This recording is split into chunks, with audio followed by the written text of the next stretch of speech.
स्पष्ट खबर न्यूज 24 ओडिशा को स्वागत। मु राजेंद्र कुमार मिश्र। कलाहांडी जिला भवानीपाटना ब्लॉक अंतर्गत इच्छापुर उच्च प्राथमिक विद्यालय ठारे तार 13तम वार्षिक उत्सव महासमारोह पालन हो जाइए। यह प्रधान शिक्षक श्री हेमकांत नायक अध्यक्षता करथिबा बेले मुख्य अतिथि भाव में श्री प्रभाष चंद्र मिश्र, सम्मानित अतिथि भाव में श्री जगदीश चंद्र मोंड, एबीईओ श्री हृषिकेश नायक, सरपंच श्री सत्यनारायण शाह, मुख्य वक्ता भाव में एबीईओ श्री जयकुमार माझी, अन्यान्य अतिथि मानक मध्य कविता सुनील पट्टनायक, सभापति शून्य मंगराज, शिक्षयित्री मानक मध्य मानसी पंडा, सोनालिका बेहेरा, सुभाषिनी पट्टनायक, ज्योत्सना राणी त्रिपाठी, सीआरसीसी विश्वजीत राय, सांबादिक राजेंद्र कुमार मिश्र और पटवंत सिंह प्रमुख मंचासीन होइथिबा बेले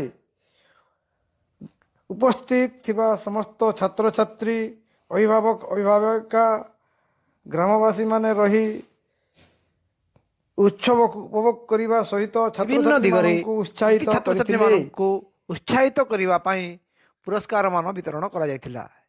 एही उत्सव द्वारा छात्र छात्री मानक शिक्षा सहित बौद्धिक और अंतर्निहित ज्ञान और शक्तिर वृद्धि और विकास हो पारिबो बोली अतिथि माने वक्तव्य मान रखिथिले।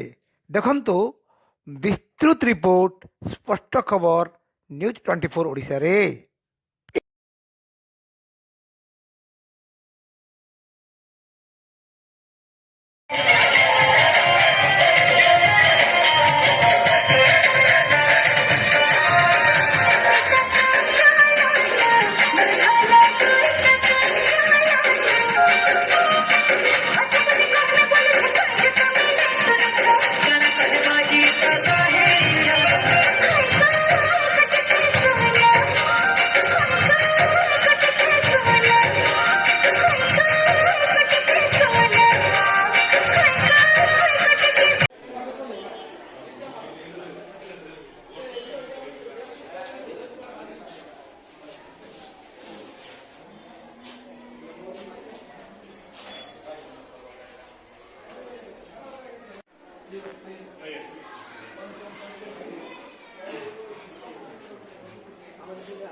जादूपेड़ी भीतर कौन अच्छे जादूपेड़ी भीतर एंटा ना सब किछि मेटेरियल्स माना सब 60 प्रकार अछि भीतर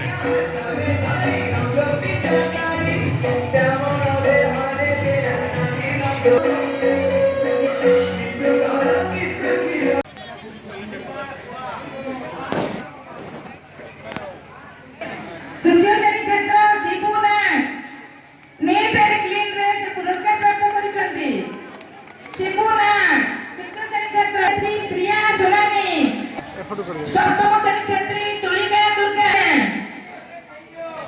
अष्टम श्रेणी छात्री रोहिणी साहू, रेगुलर अटेंडेंस दर से सब बेले प्रेजेंट रहे विद्यालय रे।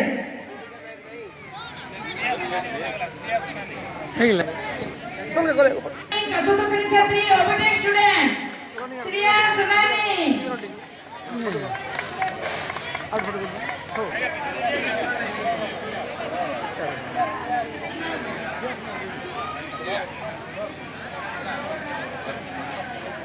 खाद्य सुंदर सुंदर बासना पेट पूरी जाऊँगी से माँ मान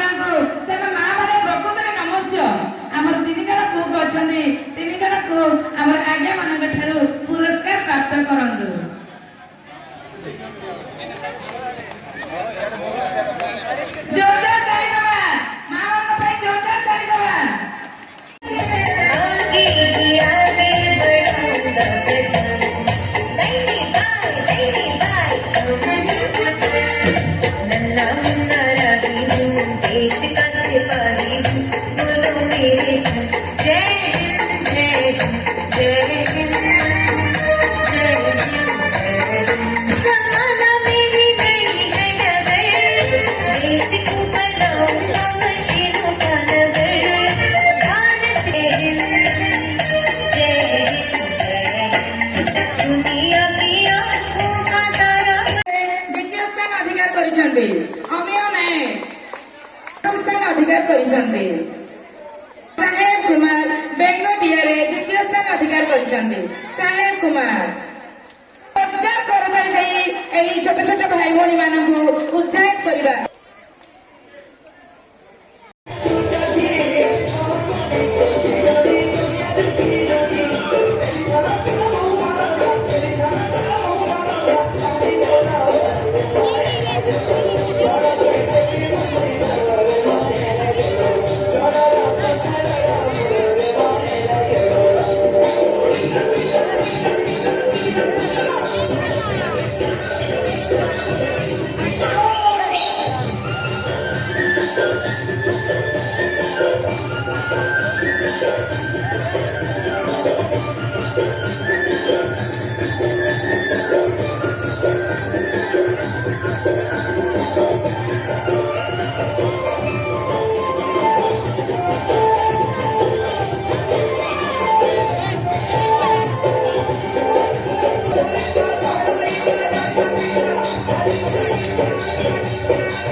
দ্বিতীয় শ্রেণী সাহেব কুমার।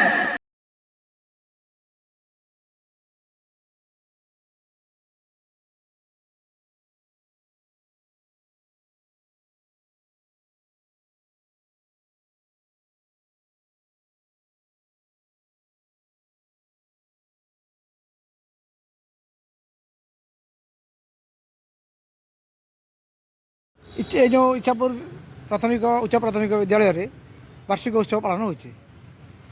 ଏଇଟା ହେଉଛି 13ତମ ବାର୍ଷିକ ଉତ୍ସବ। ଏହି ଅବସରରେ କ'ଣ ସନ୍ଦେଶ ଦେବେ ଛାତ୍ରଛାତ୍ରୀମାନଙ୍କୁ, ଆଉ ଏଇଟା କରିବାର ଉଦ୍ଦେଶ୍ୟଟା କ'ଣ, ସେ ବିଷୟରେ କ'ଣ କହିବେ?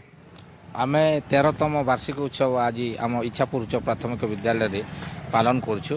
ଏହି ଅବସରରେ ପିଲାମାନେ ସେମାନଙ୍କର ଯେଉଁ ଲୁକାୟିତ ପ୍ରତିଭା ଗୁଡ଼ିକ ଅଛି ସେଗୁଡ଼ିକୁ ଏହି ବାର୍ଷିକ ଉତ୍ସବ ମାଧ୍ୟମରେ ସେମାନେ ତାଙ୍କର ପ୍ରତିଭାକୁ ଦେଖାଉଛନ୍ତି। ଆଉ ଆଗାମୀ ଦିନରେ ପିଲାମାନଙ୍କର ଯେଉଁ ଆମର ଜାତୀୟ ଶିକ୍ଷା ନୀତି ଅଛି ସେ ନୀତି ଅନୁଯାୟୀ ସମସ୍ତ ପ୍ରକାର ସାମଗ୍ରିକ ବିକାଶ କେମିତି ହେବ ପିଲାମାନଙ୍କର ତାହା ଡେଭଲପ୍ ହେବ ବୋଲିକରି ଆମେ ଏ ବାର୍ଷିକ ଉତ୍ସବ ସବୁ ପାଳନ କରୁଛୁ। ଆଉ ଆଗାମୀ ଦିନରେ ଆସନ୍ତା ମାସରେ ଆମର S2 ସମାପ୍ତି ସୂଚକ ଆକଳନ ପରୀକ୍ଷା ଅଛି। ତେଣୁ ସେମାନଙ୍କ ପାଇଁ ଆମେ କହିବୁ ଯେ ପ୍ରିପାରେସନ୍ ମଧ୍ୟ ଆମର ବିଦ୍ୟାଳୟରେ ଠିକ୍ ଭାବରେ ଚାଲିଛି। ବର୍ତ୍ତମାନ ପିଲାମାନଙ୍କୁ କ'ଣ ସନ୍ଦେଶ ଦେବେ? ପିଲାମାନେ ବର୍ତ୍ତମାନ ଆମର ବାର୍ଷିକ ଉତ୍ସବ ସରିଲା ପରେ ସେମାନେ ତାଙ୍କୁ ଆମେ ପ୍ରାକ୍ଟିସ୍ କୋଶ୍ଚିନ୍ ସବୁ ଦିଆହେଇଛି। ସେମାନେ ଘରେ ମଧ୍ୟ ପ୍ରାକ୍ଟିସ୍ କରିଛନ୍ତି ଆଉ ପ୍ରକଳ୍ପ କାର୍ଯ୍ୟ ମଧ୍ୟ ଦିଆଯାଉଛି।